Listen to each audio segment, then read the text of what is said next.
Welcome back, friends, to the English Gueta YouTube channel. The entire playlist has been dedicated to Anand Arts College, Anand, Gujarat, except for a brief reference to the comparison of adverbs in the first part. We have so far focused only on the comparison of adjectives. The fifth part will conclude the program with an exclusive discussion on the comparison of adverbs. There is so much resemblance between adjectives and adverbs in English. As we can see on the screen, a good number of adverbs are formed simply by adding ly to adjectives. Some adjectives and adverbs have identical forms. Irregular comparative and superlative forms of adverbs are also identical with those of adjectives. As the image on the screen shows, we use the same degrees of comparison, the positive, the comparative, and the superlative for adverbs as we do for adjectives. Moreover, there is no difference of method or manner between the ways in which we compare adjectives and adverbs. In normal speech or writing, the comparison of adverbs is not so frequent as the comparison of adjectives.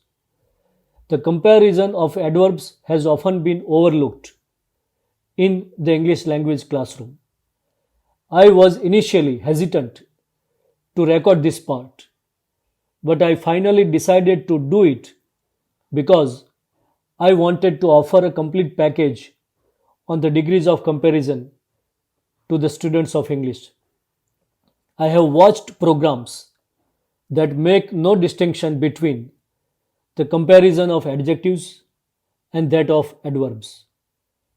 When we change the adverb based degrees of comparison, we realize that they differ from the comparison of adjectives in two important ways.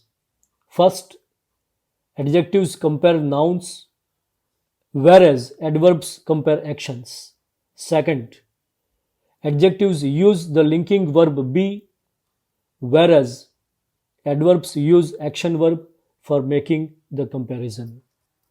The use of action verb in adverb based degrees of comparison makes changing the degrees more complicated.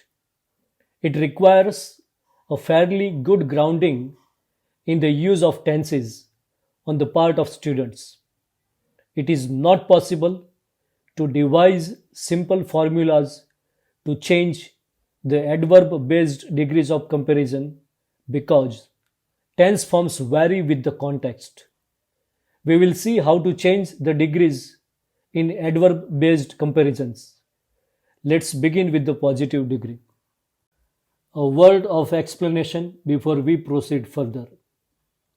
The action verb in this example is dance with a third person singular subject and the simple present tense.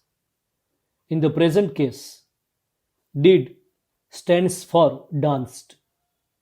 Did is the past tense form of the auxiliary verb do, which is used to avoid the repetition of the main verb. As has been stated earlier, the affirmative will turn into the negative to retain the meaning of the original sentence. Reversing the order of the nouns whose actions are being compared, use Michael Jackson as the subject. Use the negative form of the action verb in accordance with the tense and the subject. Use the comparative form of the adverb and place the conjunction then after it, and the comparative degree sentence with the noun that functions as the subject of the original sentence. iPhone 12 does not function more satisfactorily than iPhone 11 does. In the present case, the subject is the third person singular and the tense is the simple present. We therefore use does to make the negative. Please note that in the previous example, we used did because the tense was the simple past in that context. One more example of the positive into the comparative degree.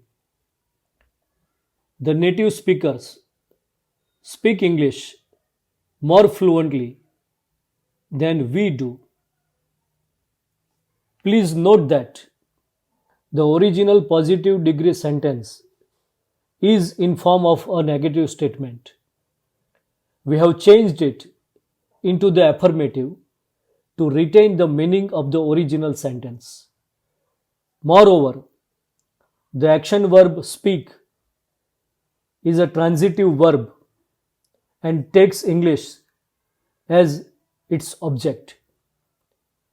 In informal speech, us can be used in place of the grammatically correct form we do. Let us now change the comparative into the positive degree. Reversing the order of the nouns whose actions are being compared, use the typewriter as the subject. Use the negative form of the action verb in accordance with the tense and the subject. Use the positive degree structure and the sentence with the noun that functions as the subject of the original sentence. Now let us do two more examples following the same formula. Sound does not travel as fast as light. Beer does not cost as little as tea. We can change the superlative into the positive as well as the comparative degree. Let us change it first into the positive. Use the phrase no star in the sky as the subject. Making it a negative statement helps us to retain the meaning of the original sentence. Use the form of the action verb in accordance with the subject and the tense. Use the positive degree structure so bright as. We can also use as bright as and the sentence with the noun which is the subject of the original superlative degree sentence. To change the same example into the comparative, the sun will remain the subject of the comparative. Use the action verb as it is because there is no change in the subject or the tense. Use the comparative form of the adverb and place the conjunction then after it. Finish the sentence with the phrase all the stars in the sky or any other star in the sky. Now let us do the other two examples following the same formula. No rat talked as wisely as the old rat did. Please note that did is optional at the end of the sentence. It is understood even if you don't write it. The old rat talked more wisely than all the rats or any other rat. No player played football as well as Maradona did. Maradona played football better than all the players or any other player. It is more difficult to change the adverb based degrees without a good knowledge of the tenses. I advise you to consult your teacher while doing these exercises. Thanks for watching. Please feel free to share your comments.